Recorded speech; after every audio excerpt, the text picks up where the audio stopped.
Hi. It's been my observation and probably yours that you don't have to go very far in the world today to realize that there seems to be a fairly uh, disparate difference between faith and religion, Christianity, and the scientific world.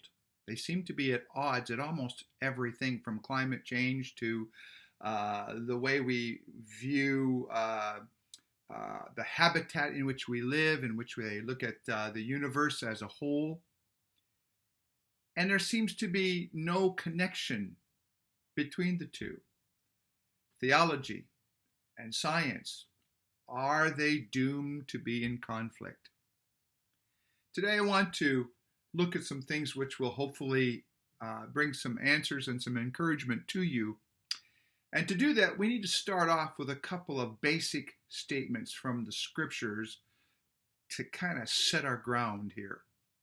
The first one I want to bring to your attention is Psalm 19, verses 1 to 3, which says, "The heavens declare the glory of the Lord, and the sky above proclaims his handiwork. Day to day pours out speech, and night to night reveals knowledge. There is no speech, nor are there words whose voice is not heard."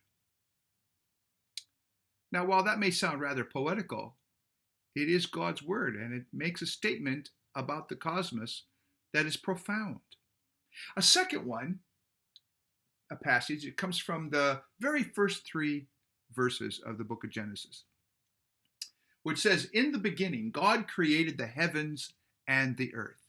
The earth was without form and void, and darkness was over the face of the deep, and the Spirit of God was hovering over the face of the waters. And God said, 'Let there be light.' And there was light." Now, we have another problem in the world today, which is coming to us from the world of ethics, the world of sin and evil. And there isn't much that we don't come into contact with in our everyday lives that isn't rather dark and evil. And we need to have a grasp about where this comes from. And it's connected with our observations of science as well.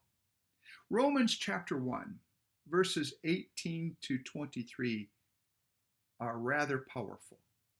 "For the wrath of God is revealed from heaven against all the ungodliness and unrighteousness of men, who by their unrighteousness suppress the truth. For what can be known about God is plain to them, because God has shown it to them. For his invisible attributes, namely his eternal power and divine nature, have been clearly perceived ever since the creation of the world in the things that have been made. So they are without excuse, for although they knew God, they did not honor him as God or give thanks to him, but they became futile in their thinking, and their foolish hearts were darkened. Claiming to be wise, they became fools and exchanged the glory of the immortal God for images resembling mortal men and birds and animals and creeping things."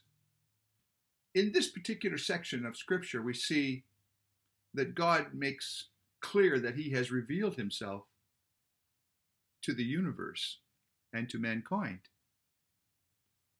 And if that's true, why then is there this apparent breakdown between Christian faith and that of science? Well, I want to begin, first of all, by looking at the very question of epistemology. That's a big, long philosophical term I learned a long time ago, which actually means, how do you know what you know? How do you know what you know? And when you put that question to yourself and examine science, you see the breakdown that is occurring in our world today. In uni, I studied Plato. And Plato, who was a Greek philosopher, held that there were no absolutes in the universe. I'll re-say that. He held that if there were no absolutes, then the individual things, the particulars, the details of the universe would have no meaning. And by particulars, he meant the individual things that are all about us. The individual stones on a beach are particulars. The molecules that make up the stones are particulars. The solid beach, the total of it is a particular. I myself am made up of molecules, and the molecules themselves are particulars. And I as an individual and you as an individual are particulars. So Plato understood that regardless of what kind of particulars one talks about, if there are no absolutes, no universals, then particulars actually don't have any kind of meaning. The universe, or the universal, or the absolute, is that under which all particulars fit, which gives them unity and gives them a meaning to the whole. What will giving meaning and unity, what will giving meaning and unity to the whole look like? Well, we have another question to ask. Is the world that we live in something that is open or closed as it regards the universe? You see, from the first century through to the Reformation in the 1500s, Christianity and science, for the most part, worked together to unlock the secrets of the universe, with notable exceptions, such as the controversy between Galileo and the Church. Early modern scientists believed in the concept of the uniformity of causes in what we would call an open system. And that was a system where God and man were outside of the cause and effect machinery of the cosmos. And therefore, both God and man could influence the cosmic machine. To them, the reformers, all that exists is not one big cosmic machine which includes everything.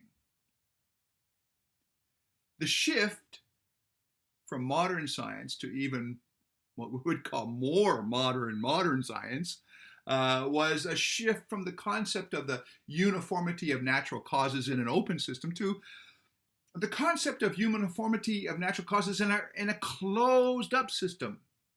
And so in this latter view, nothing outside of the total cosmic machine exists. It's all internal.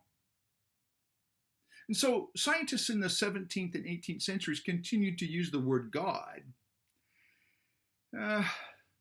but they pushed God more and more to the edges of their systems of thinking. And finally, scientists in this stream of thought moved to the idea of a completely closed system where God cannot enter into space, time, and history, let alone man. A system which left no place for God, but equally left no place for man. Man sort of just disappears as an entity, viewed as some form of determinism or behavioralistic machinery. And everything is a part of this cosmic machine, including people.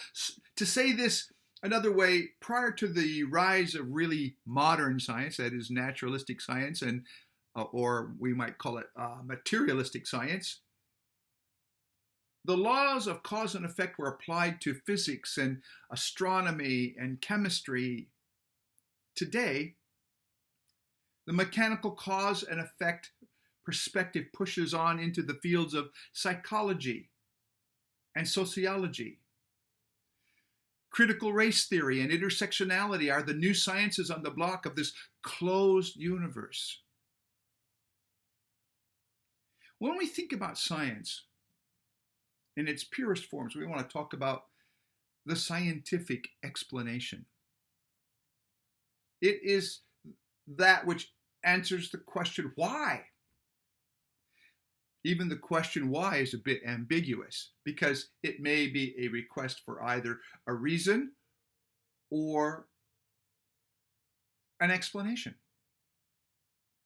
Reasons are given for holding beliefs.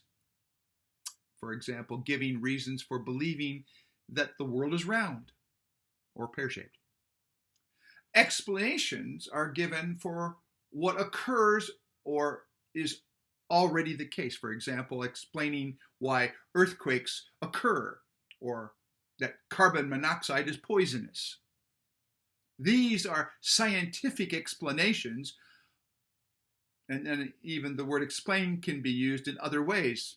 For example, it could be referring to that which makes an idea clearer.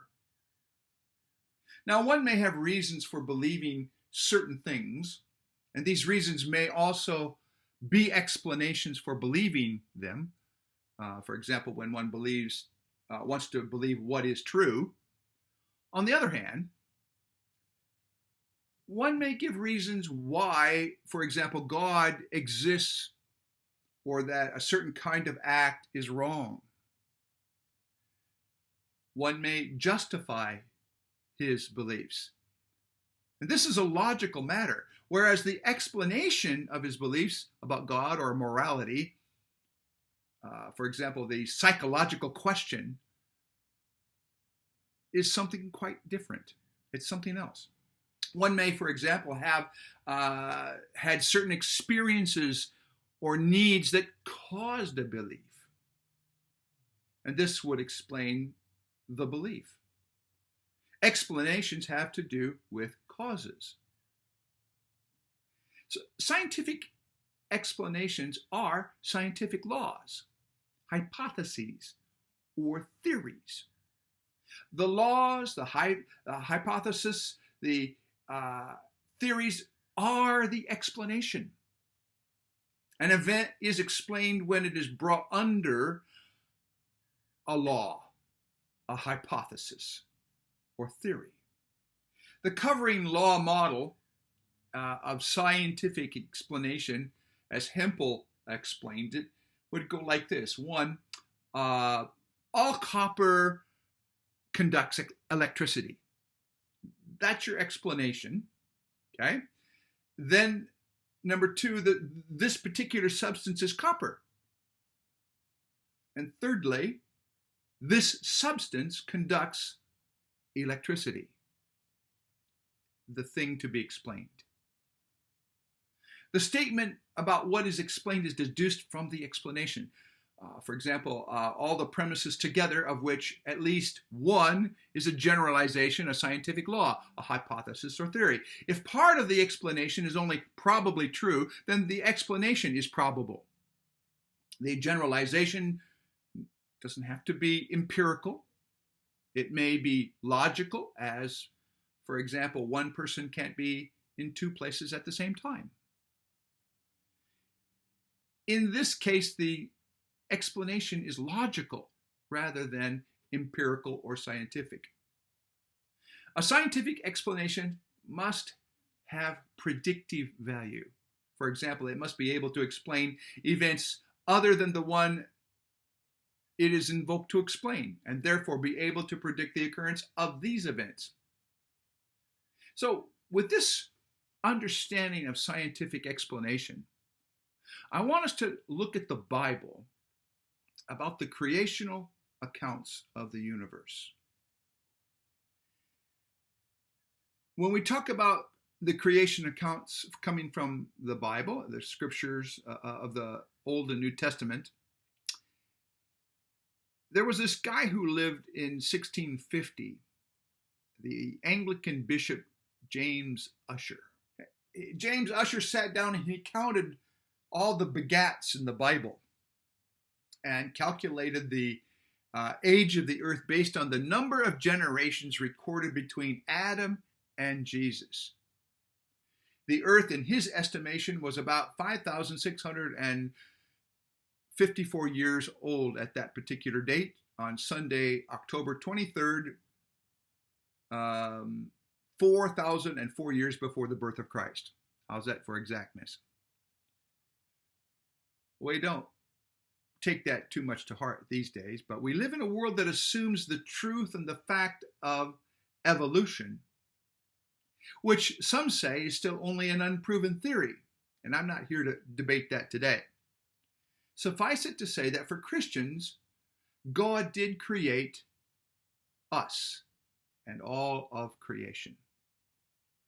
So where do we get that? Well, we looked at it a little bit briefly in the first 3 verses of Genesis earlier on today, but the first account of Genesis, the first account of creation is given to us in Genesis chapter 1, all the way into chapter 2, verse 4. And in that particular segment, the focus of creation is on the activity of God. Man is created on the 6th day, the animals preceding mankind. The creation of mankind is the pinnacle climax of God's activity. It is the description of a systematic way of creation, objective perspective. The second account of creation is in Genesis chapter 2, verse 5, all the way to verse 25. And here, man is preceding the animals. It is the description from the point of view of man. In this account, creation of mankind is of first importance, and it is the focus. In this account, man is given work to do, to tend the garden, to name the animals. You see, there's real purpose given in the Bible about creation. The purpose of the creation accounts is to show us that the entire world was created by the word and activity of God Almighty. Its purpose is to show mankind his place in the created order and to reveal to mankind their true nature. To act as a polemic against ancient pagan mythologies like the Enuma Elish, which attempt to account for the origin of the world in quite a different way. The purpose of the creation accounts is not to provide us with a scientific account of the origin of the universe. Never claimed to. The exact processes are not mentioned by which the world came into being. They're not specified. That God clearly created it, however, is absolutely true and clear. It is not designed to give us an absolute date of creation, as did Bishop Ussher. But there are some interesting implications of the Genesis account of creation. You see, in this context, God stands outside the realm of nature. He is the only self-existent one. His existence is assumed and presumed and is not proved. Creation is by God's will alone, by divine fiat. He spoke and the world came into existence. This indicates the sovereignty of God and the subordination and the creatureliness of all other things. God created the world ex nihilo. That's a Latin phrase which means out of nothing. And there is no pre-existent matter that is co-eternal with God, out of which God formed the earth. Rather, he created matter himself. Hebrews chapter 11, verse 3 says, "By faith we understand that the universe was created by the word of God, so that what is seen was not made out of things that are visible." the heavenly bodies, all plants and animals were created by God and hence lack divinity in and of themselves. They are not to be worshipped as the way they were in the Mesopotamian religions of the day. And since they lack inherent divinity, they are open to scientific investigation. Man is given dominion and rulership over the earth, not to use or abuse it, but to take care of it, to take over dominion of it. Genesis chapter 1, verse 28 puts it this way, "And God blessed them, and God said to them, be fruitful and multiply, and fill the earth and subdue it, and have dominion over the fish of the sea, and over the birds of the air, and over every living thing that moves on the earth." Mankind is allowed to develop Earth's resources, but that doesn't give us any right to exploit them. Man is given the earth as a sacred trust. We are God's caretakers, not Earth's owners. Man's purpose is to exercise a rulership function and not to be a menial of the gods, as in the Mesopotamian religions. The act of creation is considered an actual historic event. It is the first act of God's unfolding historical drama.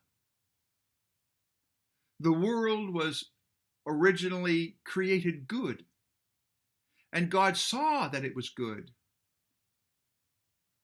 is the refrain that is recorded in those first two chapters after every act of creation. Work is ordained as part of that creation in chapter 2, verse 5. Only after the fall does work actually become toil and labor. A Sabbath rest was ordained at creation as part of the world order in chapter 2, verses 2 and 3 of the book of Genesis. This leads us to possible approaches to the Genesis accounts of creation. Perspectives are not viable for a consistent evangelical or Bible position have been touted in theological halls and circles for some time. And some of them are right and some of them aren't. So the first ones we want to look at are perspectives that are just simply not to be considered at all. The first one being myth, that the creation accounts are mythological and have no basis in fact. They are a construct of fallible humans, much like the Mesopotamian accounts of creation, like the Enuma Elish. The other one that's not very good is theistic evolution, where the idea is that the scientific evolutionary account is an accepted fact with the slight modifications that God somehow got the process started or intervened to infuse his image into mankind. Not really a good idea to follow that from the scriptures. But then there have been other offerings, what I would call historical theories and perspectives that explain the Bible account of creation. One of them is the gap theory, devised by those who would accommodate the geological age of the earth as a system to the creation records that are given to us in Genesis 1. And they note that there might be a gap in time between Genesis chapter 1, verse 1 and verse 2. And they posit that during this particular gap, the geological ages delineated by science are formed there, and followed then by 6 days of creation. Okay, I don't know. It's an interesting idea. Another view is concordance view. That accords that the Genesis account correlates with what science has uncovered, but some say that the word day is not limited to 24 hours, okay? We could be talking here about millions of years. And they take this idea from 2 Peter chapter 3, verse 8, which quotes one of the Psalms, but do not overlook this one fact, beloved, that with the Lord, one day is as 1,000 years, and 1,000 years as one day. Okay? A third idea is one we call the framework hypothesis, which begins with the assertion that God created all things by his word, but holds that Genesis does not intend to give an account of the related physical processes. Genesis 1 to 2 is just this framework to help us to understand the involvement of God in it. Lastly is the literary view, which holds that the 6 days are merely a literary pattern, or it's like a device which the inspired writer arranged his material with, such as like what Shakespeare arranged his dramas into acts and scenes. And so in this view, the 6 days really have nothing to do with the passing of time. They're just a literary device. Well, all those are very interesting. And there are a lot of Christians that do look to them. But if we're going to take the scriptures seriously, if we're going to take Jesus Christ the Messiah seriously, we have to listen to what he said about creation. So let's look at the literalist view of Jesus the Creator. And what I'm going to give to you here are words coming from the mouth of Jesus, okay? So the first one we look at is Mark chapter 10, verse 6. But from the beginning of creation, God made them male and female. This is Jesus now. So you look at that, the fact that the first couple was made. They were not biological accidents. The verb made in the original Greek tense, in the Greek language, is using a tense that is what they call aorist. It means it happened in terms of a point action. Boom, it's right there, like this, rather than some kind of progressive development which would be characteristic of evolutionary activity. The original pair were fashioned into male and female. They were not initially an asexual blob that eventually experienced sexual diversion. Neither were they in a situation where they could decide which sex they wanted to be today. Jesus states that Adam and Eve existed from the beginning of creation, and certainly did not subscribe to the notion that the earth was vastly older than humanity. Unquestionably, then, Jesus placed the first humans at the very dawn of creation. To reject this clear truth, one must either contend that Christ knew the universe was in existence billions of years before mankind, but accommodating himself to the ignorance of that age, deliberately misrepresented the situation, or you would have to believe that the Lord himself, living in pre-scientific times, was uninformed about the matter. Frankly, either of these allegations are, of course, blasphemous.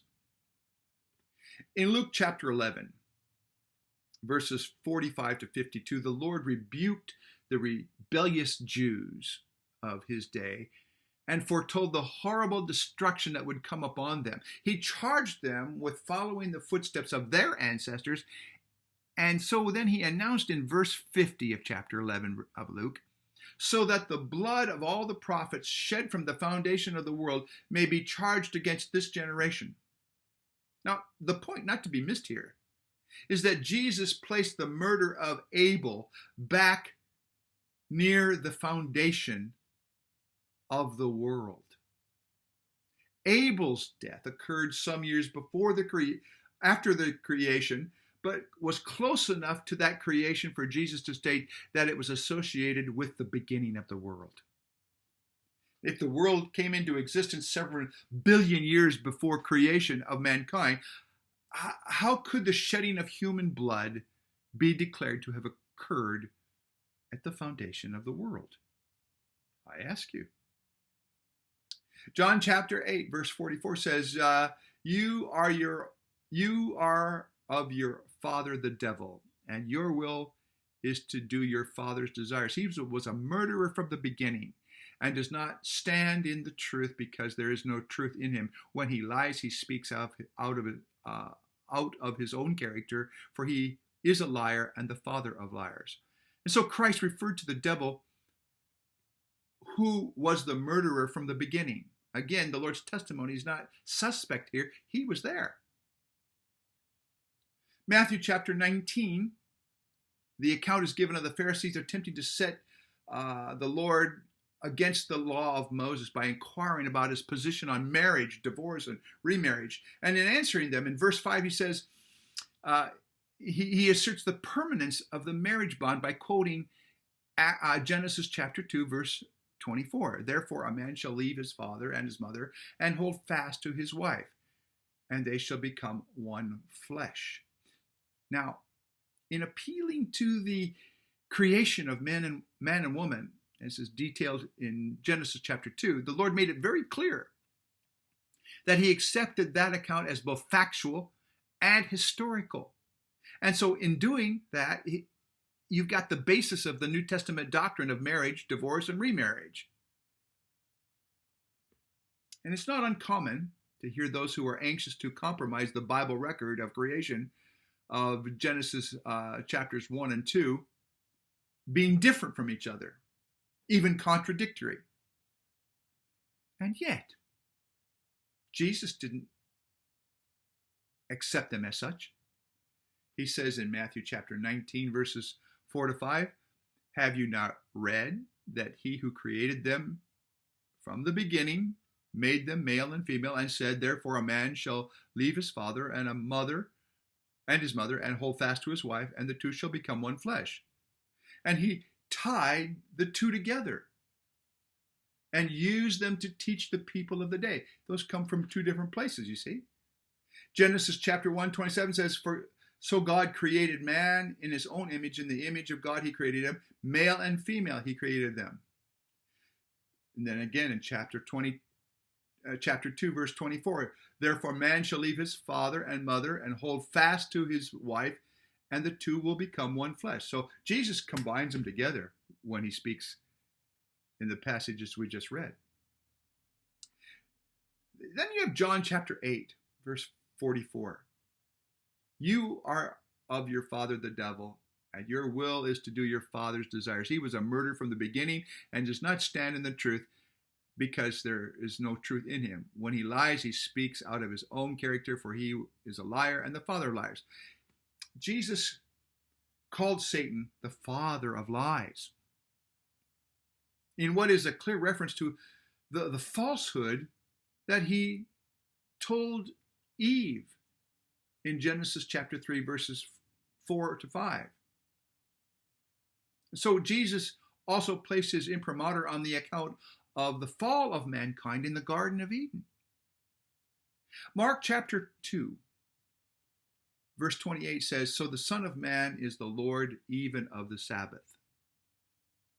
Jesus accepted the Sabbath as a day of rest in commemoration of God's completed action. And he told people that the Sabbath was made for man and not man for the Sabbath. Yet the Sabbath as a Jewish holy holiday or a holy day was instituted as a direct result of God's work during the 6-day creation week of Genesis 1 and 2, which then are confirmed for us in Exodus chapter 20, verses 8 to 11, with the fourth commandment. Jesus spoke approvingly of these events and accounted them as real and literal and historical in nature. Jesus also stated to the disbelieving Jews of his day in John 5, verses 46 and 47, if you believed Moses, you would believe me, for he wrote about me. But since you do not believe his writings, how are you going to believe my words? Well, where exactly did Moses write about Christ? Well, Genesis chapter 3, verse 15. I will put enmity between you and the woman, and between your offspring and her offspring. He shall bruise your head, and you shall bruise his heel. This was the first messianic prophecy on record. Christ accepted that passage as correct. Now, these are just passages that Jesus points out about the truth of the historical creation as given to us in the Old Testament. I'm going to finish that section and move on to something that we probably want to talk about as well before we go, and that's the logical necessity of God. For a long time, people have wanted to try to think about proving the existence of God from rational argument. And there are applicable proofs for God's existence. The first one we want to take note of is what we call the ontological argument. The ontological argument, developed by Augustine and Anselm, and in a more modified form by Duns Scotus, Descartes, Leibniz, and Spinoza, Royce, Malcolm, Hartstone, and a bunch of others. This is what we call an a priori argument. An a priori argument is something that starts from beginnings that we all understand and accept without having to go into a lot of explanation about that. So an a priori argument is that the very idea of God implies his existence. The very idea of God just implies his existence a priori. It deals with God's being. So Anselm defined it as, quote, a being than which nothing greater can be conceived, end quote. If the most perfect conceivable being existed only in the mind, we should then have the contradiction that it is possible to conceive of a yet more perfect being, namely the same being existing in reality as well as in the mind. Therefore, the most perfect conceivable being must exist in reality as well as in the mind. God can also be said not only to exist, but also to exist necessarily, since God is defined in such a way as that it is impossible to conceive of him as not existing, which is the second form of Anselm's argument. Descartes' version of is the idea of a perfect God that is necessarily requiring existence as one of God's defining characteristics. Also, only God could be the cause of the idea of God. It's a powerful argument. There's another argument. It's called the cosmological or causal argument, developed first by Plato and then Aristotle and Augustine and Aquinas, particularly Aquinas. The argument is from a first or uncaused cause, because an infinite regression of causes is impossible and more likely even inconceivable. So everything that happens has a cause. And this cause in turn has a cause, and so on, in a series that must either be infinite or have its starting point in a first cause. Since infinite regress is unthinkable, there must be a first cause called God. Or the argument from another perspective is that from contingency, because all things may be or not be, there must be something that exists as a necessary being so that there may be contingency. The contingency argument of Aquinas goes this way. 1, everything in the universe is contingent. That is to say, it is true of each item that it might not have existed at all, or might have existed differently. Secondly, the proof of this is that there was a time when it did not exist. The existence of anything is contingent on prior activities of something else. Thirdly, now if everything is contingent, there must have been a time when nothing existed. In this case, nothing could have come to exist, for there would have been no causal agency. And fourthly, since there are things in existence that you and I can see, there must be something that is not contingent, and this we call God. That's a pretty cool argument, isn't it? The third one we want to look at is what we call the teleological argument, or the argument from design.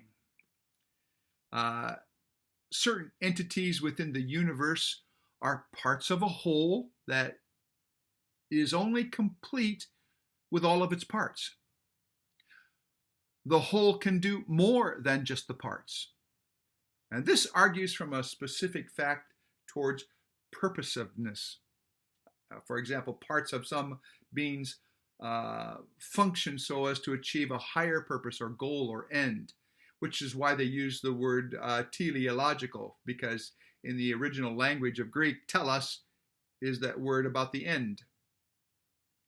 And this is an inductive argument, which means that the more instances that you have to display that correspond to reality, the truer it is. We'll talk more about this another time when we look more closely at the anthropic principle. But all of these arguments point to one thing. They point to the truth of God, as does the scriptures themselves. When we talk about true truth in the mind of God, we note that one of the most cherished rules of science and law is the law of the excluded middle. That's a very interesting one, the law of the excluded middle. By that, we're looking at, let's take and say, okay, if A is true,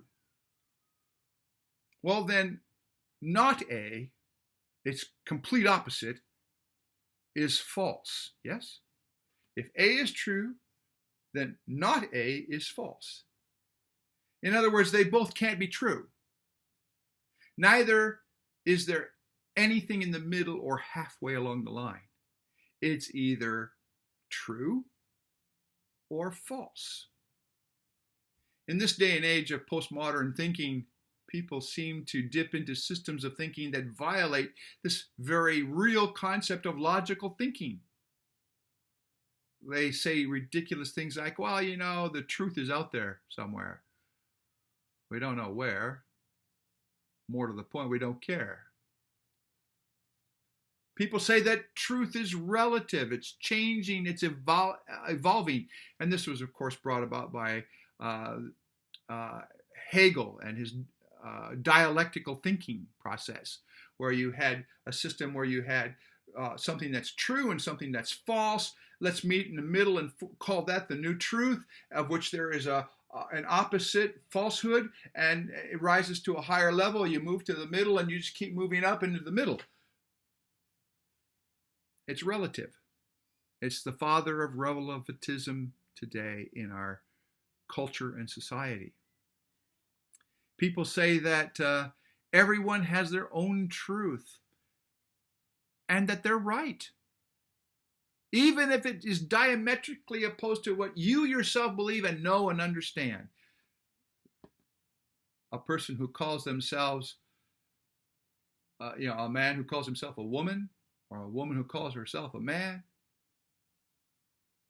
and we just have to accept that, is having it both ways. Somebody has to be wrong, necessarily. Everybody can't be right all the time. So how do we take seriously the God of science and the God of the Bible? If there is indeed a God, and if God created the universe, then for the Christian, what we know of creation by science cannot be opposed to what we know from Scripture. And neither will what we know from the Scripture violate what we know about creation as a result of science. What we may not have, we may not have a full understanding of knowledge yet, but let me give you an example. Pictured here is a large green circle, and I want you to let that represent the compendium of the mind of God, everything that there is to know in the universe. To draw a circle around it is blasphemous in and of itself, but never mind. For the point of the argument, let's just assume that the circle is the mind of God, and infinitely so. Let the small green circle on the right represent all the knowledge that's been acquired by mankind over all of history and history to come. What man has is what we would call true truth. It's true because he's discovered it. It's true truth because it comes from God. All that God has given to us is true.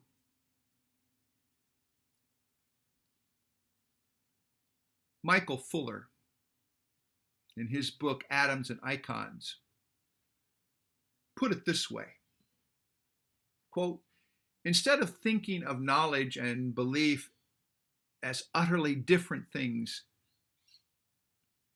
it surely makes more sense to think of them as occupying positions towards the ends of a continuous scale.